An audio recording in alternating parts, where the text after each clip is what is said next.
সোনালী চুলের সুন্দরী কে? গ্ল্যামারের ছটায় বিভোর ক্রিকেট মহল, ক্যামেরাও যেন ক্লান্তহীন।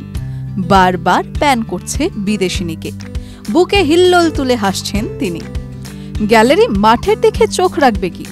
বারবার ঘুরে যাচ্ছে দৃষ্টি। বিদেশিনীর পাশে বসা যুবককে নিয়েও ততক্ষণে শুরু হয়ে গিয়েছে চর্চা। তাহলে কি আবার প্রেমে পড়লেন? এই কিছুদিন আগে এক ভারতীয় ক্রিকেটারের সঙ্গে বিদেশিনীর সম্পর্ক নিয়ে কম চর্চা হয়নি। বিয়েও হয়েছিল তাদের, কিন্তু হার্দিক আর নাতাশার সম্পর্ক বেশি দূর গড়ায়নি।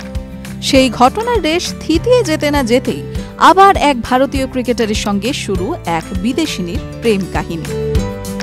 নতুন সম্পর্কে জড়ালেন শিখর ধাওয়ান। জড়ালেন বললে কমই বলা হয়, বলা উচিত হাবুডুবু খাচ্ছেন।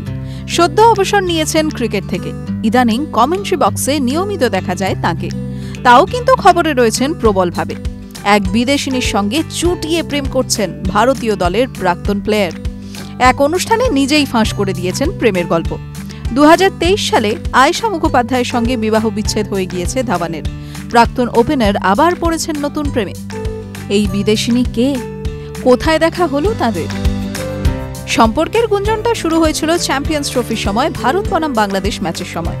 দর্শক আসনে শিখরের সঙ্গে দেখা যায় এক বিদেশিনীকে, সোনালী চুলের ওই মহিলা কে? তখন থেকেই শুরু হয়ে যায় গুঞ্জন। ওই ভিডিও পরে ভাইরাল হয় সোশ্যাল মিডিয়ায়। পরে জানা যায় সেই নারীর নাম সোফি শাইন, আয়ারল্যান্ডের বাসিন্দা। সব জল্পনা ধাওয়ান নিজেই উড়িয়ে দিয়ে সম্পর্কের কথা প্রকাশ করলেন। চ্যাম্পিয়ন্স ট্রফির সেই ম্যাচের ভাইরাল ভিডিও সম্পর্কে এক অনুষ্ঠানে তাকে জিজ্ঞাসা করা হয় তার নতুন প্রেমিকার নাম কি। ধাওয়ান প্রথমে একটু দ্বিধা করেছিলেন, পরে অবশ্য হাসতে হাসতে বলেছেন, আমি কোনো নাম বলবো না, তবে এই ঘরে উপস্থিত সবচেয়ে সুন্দরী মেয়েটি আমার গার্লফ্রেন্ড। ঠিক সেই মুহূর্তেই অনুষ্ঠানের ক্যামেরাম্যান সেই রহস্যময় নারীর দিকে ক্যামেরা ঘোরান, যাকে চ্যাম্পিয়ন্স ট্রফির ম্যাচে ধাওয়ানের সঙ্গে সেই ভাইরাল ভিডিওতে দেখা গিয়েছিল। প্রাক্তন স্ত্রী আয়েশার সঙ্গে বিবাহ বিচ্ছেদ হলেও তাদের একটি পুত্র সন্তানও রয়েছে। আদালতের রায়ে সেই সন্তানের দায়ভার শিখর পাননি, পেয়েছেন তার প্রাক্তন স্ত্রী আয়েশা। নিজের 11 বছরের সন্তানকে প্রতি মুহূর্তে মিস করেন শিখর।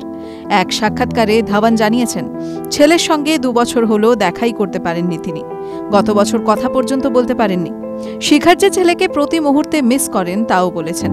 সেই যন্ত্রণা দুঃখের মধ্যেই নতুন জীবনে পা দিতে চলেছেন শিখর।